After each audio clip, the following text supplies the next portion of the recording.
Vamos a um cafezinho teológico? Olha eu aqui de novo. Olha eu aqui de novo. Agora para a segunda parte de uma trilogia. Paulo em Atenas. Na primeira vez eu falei que Paulo chegou em Atenas e ali começou a discutir na ágora com as duas correntes filosóficas. Na primeira vez que ele chegou ali batendo a cidade com um objetivo não de turismar, mas de agir como um estratego. Ele estava ali em missão. Ele estava ali com o objetivo de pregar o evangelho. E ele, como um estratego, ele bate a cidade no intuito ali de conhecer o terreno, para depois colocar o seu plano em ação. É provável que Paulo tenha passado em frente à academia de Platão, tenha visto o Liceu de Aristóteles, ou até mesmo tenha passado de frente da escola de retórica de Sócrates, tenha visto ali os jardins de Epicuro, ou até a mesma bela Estoa. Mas tudo isso é conjectura da minha parte. O certo é o que escreveu São Lucas, em que ele estava na ágora, o lugar dos debates, o lugar do povo, o lugar da discussão. Como disse o célebre Rui Barbosa, assim como o céu é do condor, a praça é do povo, ou seja, fazendo alusão ali ao poder do povo. A ágora era um local predileto de Sócrates, pois anos atrás ele já estava ali batendo aquele local, discutindo com pessoas, discutindo com pensadores, discutindo ali com os sofistas. Sócrates já estava atormentando a vida de seus vizinhos, pois Sócrates era indigesto com as suas argumentações. E como de praxe, eu gostaria de contar a vocês uma história. Um homem contemporâneo de Sócrates tem a ideia de ir a um local chamado Oráculo e lá procurar saber quem era o homem mais sábio daquela época. O oráculo disse que era Sócrates. Este homem corre afoitamente e diz: Sócrates, tenho algo para lhe dizer. O oráculo disse que tu és o homem mais sábio que existe. E Sócrates então diz assim: eu? Mas eu não sei de nada. A única coisa que eu sei é que nada sei. Mas foi o que o oráculo disse. Daí Sócrates, ele interioriza aquilo e faz daquilo a sua missão. Daí ele começou a empreender uma investigação para saber se de fato ele era o homem mais sábio. Quando ele via os juízes, quando ele via os sofistas, ele queria saber o que era a justiça. Quando ele via os poetas, ele perguntava o que era o amor para os poetas. Quando parava os transeúntes na ágora, ele queria saber das pessoas o que elas entendiam por moral, por ética ou coisa do tipo.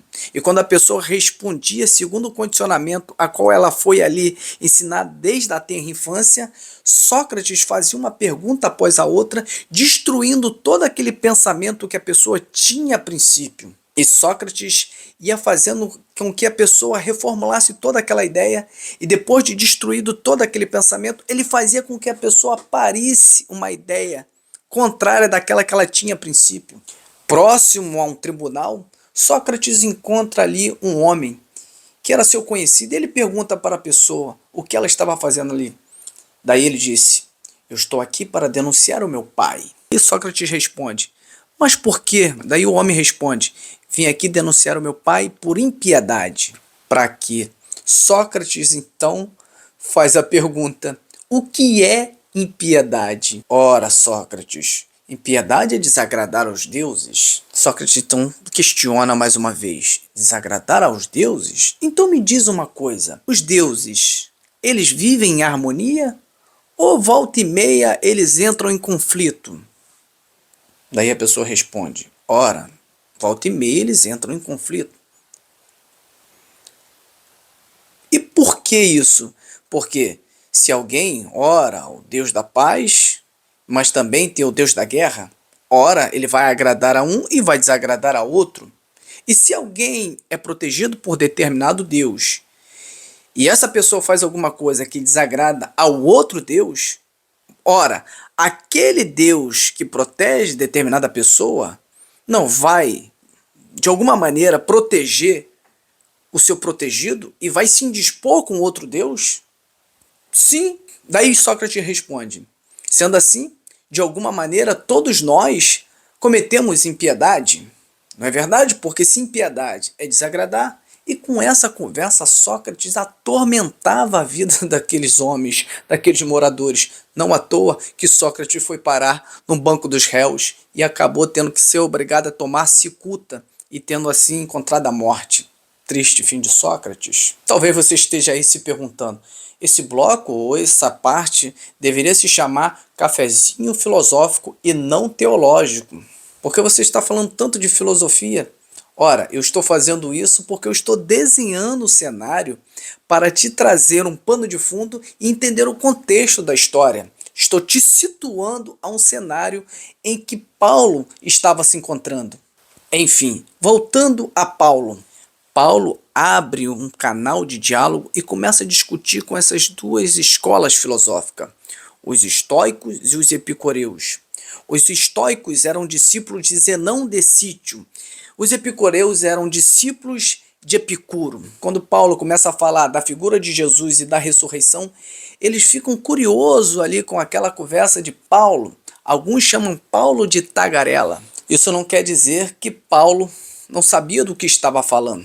Mas só a título de curiosidade, os gregos também da época do maior orador da terra deles, que foi Demóstenes, também foi chamado certa feita de tagarela. Curiosos com as palavras de Paulo, o arrastaram até o Areópago. E no Areópago teve a oportunidade de falar. E esta oportunidade que Paulo teve para falar, eu vou deixar para uma outra ocasião, para outra parte, que eu creio que será tão agradável como esta parte.